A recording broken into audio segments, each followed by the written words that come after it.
parks seem harmless. Quiet swings, empty trails, soft lights glowing across the grass. But some nights, something else walks those shadows. Something that watches. Something that waits. Before you hear these 3 true park horror stories, ask yourself one thing. Would you ever step into a park after dark again? Most parks are built to feel safe. Open spaces, soft lighting, familiar paths surrounded by neighborhoods we trust. You grow up believing a park is one of the least threatening places you can ever be. A place for families, for friends, for laughter echoing through the day. But after midnight, those same safe places transform. The shadows stretch longer. The silence grows heavier. And every sound becomes sharper than it should be. People disappear from parks. People witness things they never forget. And sometimes, something in those empty spaces watches anyone brave or foolish enough to be there. Tonight, you're going to hear 3 supposedly true stories. 3 encounters in 3 different parks. 3 people, well, in one case, a group who stepped into places they thought they knew, only to come face to face with something impossible to explain. Our first story is about a group of friends who heard a child's voice coming from inside a metal slide. A voice that shouldn't have been there. A voice that followed them home. The second story follows someone who thought they were being paranoid during a late-night walk, until the footsteps behind them began matching their rhythm perfectly, step for step. And the final story is chaotic, terrifying, and real. A group of friends exploring a hidden section of a park finds themselves hunted by multiple people, for reasons they still don't understand. Stay with me until the end, because the last story contains a detail that still haunts everyone who's heard it. Now let's begin with story 1. I was 13 the night the slide spoke. Not literally, of course, but that's what it felt like. Like something inside that twisting metal tunnel had been waiting patiently for someone to come close enough to hear it. Someone stupid enough to answer. That someone was me. The park sat only a block away from my childhood home. Nothing fancy, just a cleared patch of land with a baseball field, a few benches, and a playground that had rust on all the wrong bolts. A place parents brought toddlers during the day, and where kids like us went at night to escape our parents entirely. That night, it was me, Tony, and Rob. 3 kids with bikes and no supervision. We'd eaten cheap pizza earlier, messed around at Tony's, and when his mom threatened to kick us all out for being loud, we made the obvious decision, to go be loud somewhere else. Somewhere dark. When we arrived, the swings were barely moving in the weak breeze. The lights near the street cast a sickly yellow glow across the empty field. But the playground itself was swallowed in darkness. The kind you feel pressing against your skin. We loved that. We climbed up to the top of the playground platform, our self-declared fort. A wooden square maybe 7 feet off the ground, with railings we used as seats. From there we could see the whole playground, and more importantly, no adults could see us. We talked about nothing important.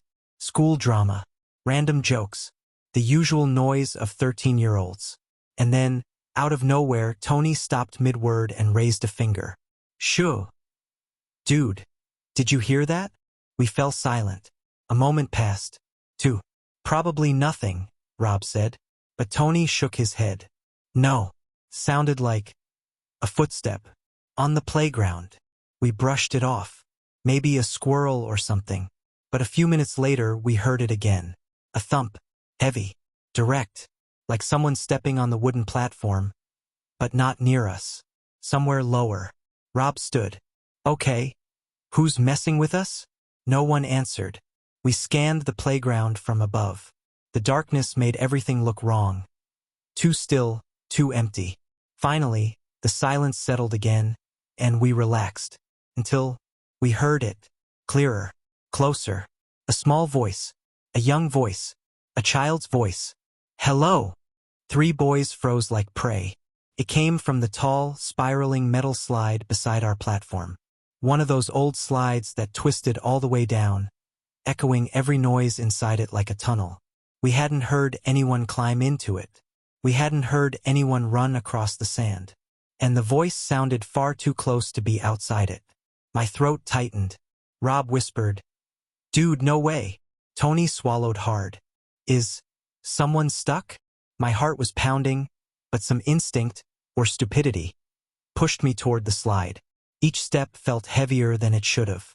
The metal at the top was freezing when I touched it. Is someone in there? I asked. Silence. Then again, hello. Not playful. Not scared. Just wrong. I looked back at my friends, both pale. Against all logic, I climbed inside. The slide's interior was pitch black. Every sound echoed, including my shaky breaths. I lowered myself inch by inch, imagining I'd bump into someone's leg, or hear breathing or worse. But when I reached the bottom, nothing. Absolutely nothing. No child. No footsteps. Just cold sand and heavy shadows. I turned around slowly, and that's when the voice returned. This time louder, closer, like it was speaking right over my shoulder inside the empty slide. Catch me! I sprinted up the hill like my life depended on it.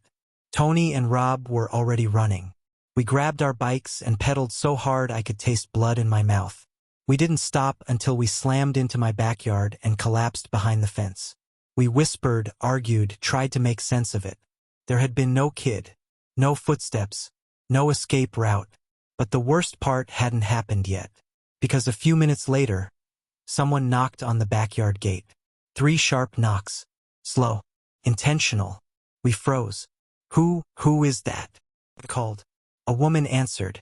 Her voice calm and familiar in a way that made my stomach twist. Hello, she said. Were you boys just at the park? Our blood ran cold. How could she know we'd been at the park? How could she know which house we came to? There was a small crack between the gate boards, just big enough to see through. I shouldn't have looked. I know that now, but I did. A woman, maybe mid-40s, stood there, smiling. A huge, unsettling, too-wide smile. Her eyes locked directly on the crack, like she had been waiting for me to look. I stumbled back instantly. No. Sorry, I said. She tilted her head. Are you sure? Her tone was playful, almost like teasing. Tony shouted, We weren't there. Okay, she whispered. Thank you. But she didn't move. She stayed, still, smiling, watching the crack. We bolted inside and locked the door behind us. We didn't sleep. We barely breathed. By morning, she was gone. We never told our parents. They wouldn't believe it. And we never went back to that park at night. Not after hearing that voice. Not after seeing that smile. And not after realizing something had followed us home. To this day, when I think about that woman standing at our gate, staring into the crack, smiling like she already knew our fear, I can't help but wonder, was she looking for a child? Or had she been the one speaking through the slide? We will never know. I used to think late-night walks at the park were the safest way to clear your head. Quiet paths, cool air, no distractions. But the night I met the man in the hood, I learned something important. Sometimes silence doesn't mean you're alone. Sometimes silence is the warning. It was a Friday evening in the summer of 2018. I had just finished a long shift and didn't feel like going straight home. The park near my apartment was only a few blocks away, and I had walked it hundreds of times before. Families used it during the day, joggers in the evening, couples on weekends. I knew every turn of that place. That night, however, everything seemed still. Not peaceful, just unnaturally still. The sun had disappeared an hour earlier, and the trees cast heavy shadows across the paths. The dim streetlights pushed out weak halos of light that didn't reach far enough. I kept my headphones in, playing music low enough to hear my surroundings, which is probably the only reason I caught it. Because as I walked deeper down the main path, I noticed him. A man, sitting on a bench, perfectly still. He wore a gray hoodie with the hood pulled up. Even though the heat of the day hadn't faded. He didn't move, didn't check his phone, didn't even turn his head. His posture was wrong, too rigid, almost staged. As I passed him, he slowly raised his head and stared directly at me. Not a glance, not a curious look. A full, unblinking stare. I walked faster, told myself not to be weird, not to judge. Maybe he was homeless. Maybe he was waiting for someone. Maybe he was tired. But deep down, something primal inside me whispered, "Don't look back." And I didn't. Not until I heard footsteps behind me. At first they were soft, almost rhythmic. Step, step, step. When I slowed, they slowed. When I walked faster, they sped up. I turned my head slightly, just enough to see. He was behind me, the man from the bench. Walking the exact distance I remembered passing him by. No hesitation. No pause. Just following. I swallowed hard. Maybe he was walking the same direction. Maybe it was coincidence. So I tested it. I made a sharp turn onto a smaller side path, one that looped back to the road. A path no one normally used at night. He followed, turning exactly where I turned. The footsteps grew louder, closer, more deliberate. My pulse hammered. I pretended to take out my phone, pretending to talk to someone. He didn't react. I slowed. He slowed. I stopped. He stopped. Not 1 inch closer. Not 1 inch farther. Something about that behavior terrified me in a way I can never fully explain. Animals attack. People yell. Threats are loud and chaotic. But this man was silent, calculating, matching me second by second. Like a shadow learning how to be human. I started walking faster, nearly jogging. He matched the pace perfectly. That's when fear kicked in, raw and sharp. I decided to leave the park entirely. There was an exit ahead, leading straight to the main street. Lights, people, cars. I ran.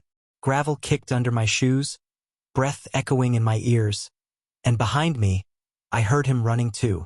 Not stumbling, not gasping, running with the same speed I was, matching each footfall.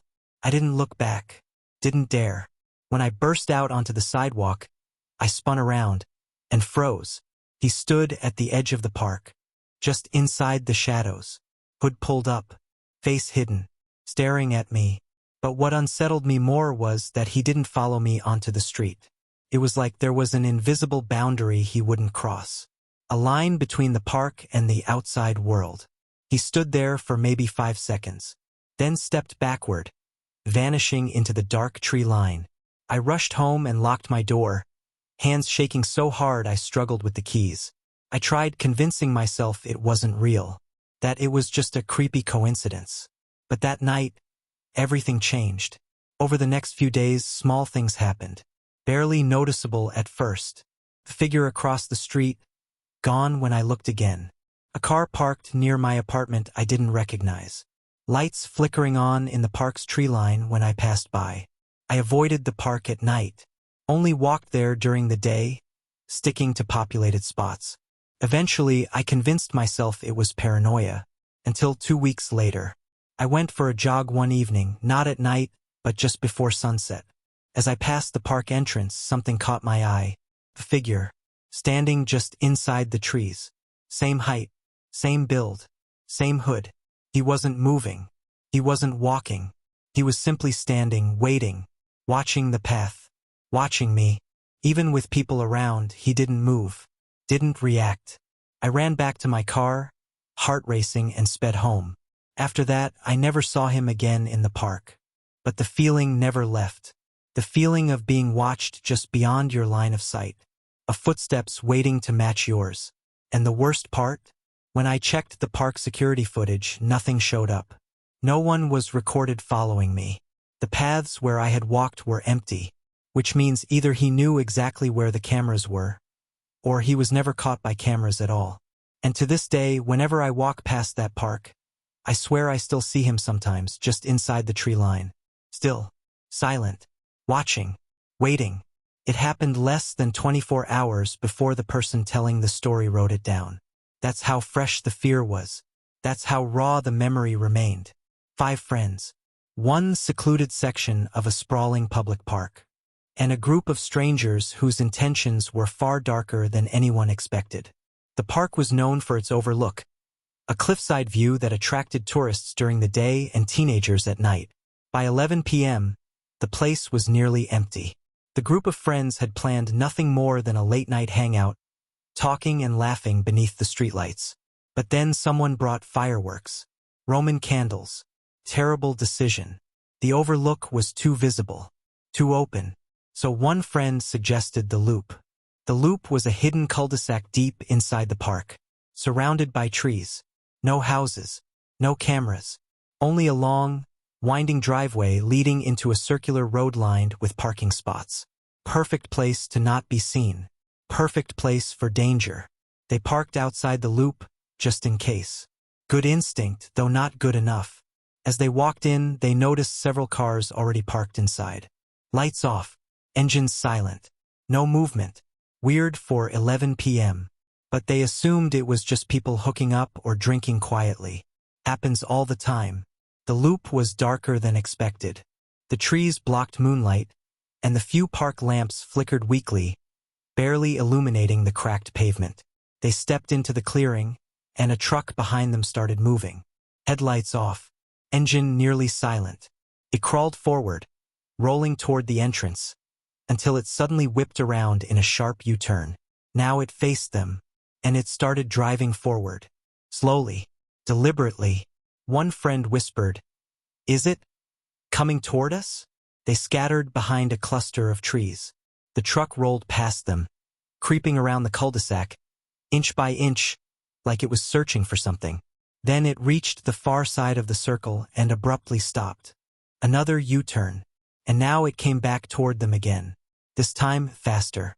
Before anyone could react, one idiot friend lit a Roman candle, sparks shooting into the air. The truck immediately turned its headlights on bright, blinding, violent, and drove straight toward them. They ran. The truck hopped the curb and plowed through the grass, horn blaring, engine roaring, tearing across the field like a predator chasing prey. The friends sprinted into the woods, branches clawing their clothes, thorns stabbing their legs. The ground sloped downward, forcing them into a trench-like area hidden from the road.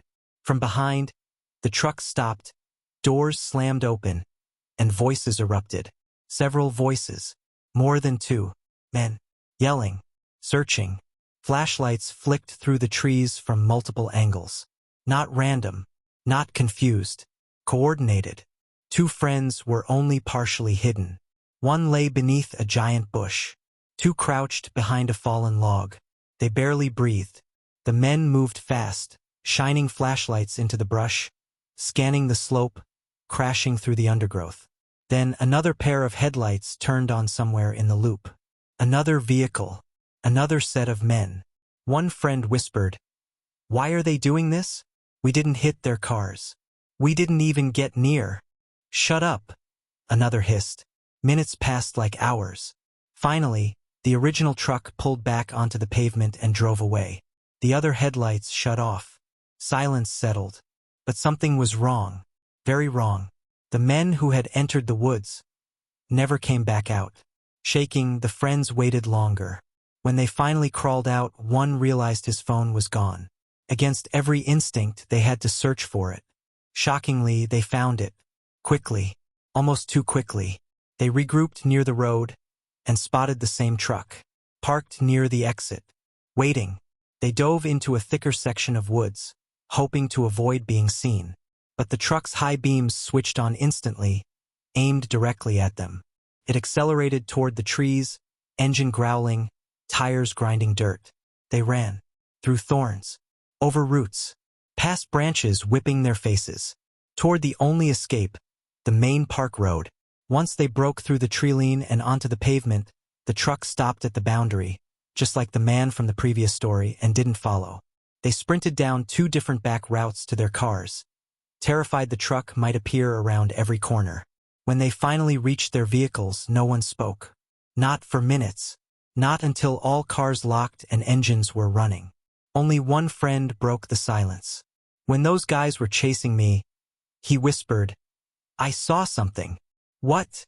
another asked. "One of the men, the one who ran past me," he swallowed hard. "He was carrying something." "What was it?" "A knife. A long one." Nobody slept that night. And nobody, none of the six, ever returned to the loop again.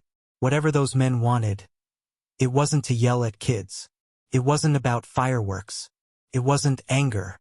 It was something else entirely. Something planned. Something sinister. And they were hunting. Not chasing, hunting. Parks are supposed to be safe. Designed for children. Built for families. maintained by cities that claim nothing bad ever happens in their neighborhoods.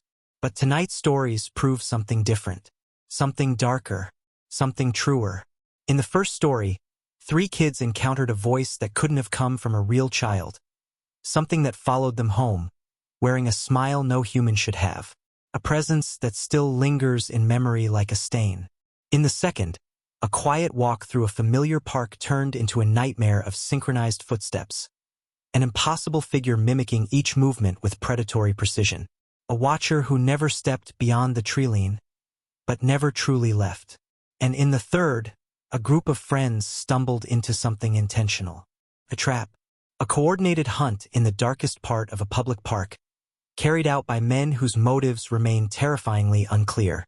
3 parks, 3 experiences, 3 reminders that the places we trust the most become something else after dark. If you've ever walked alone at night, if you've ever heard footsteps behind you, if you've ever felt someone watching from the shadows, maybe you weren't imagining it. Maybe someone or something really was there. Tell me in the comments, which story disturbed you the most? And if you want more terrifying true stories, make sure you subscribe, because what comes next is even darker. Until then, stay safe, stay alert, and never walk through a park after midnight.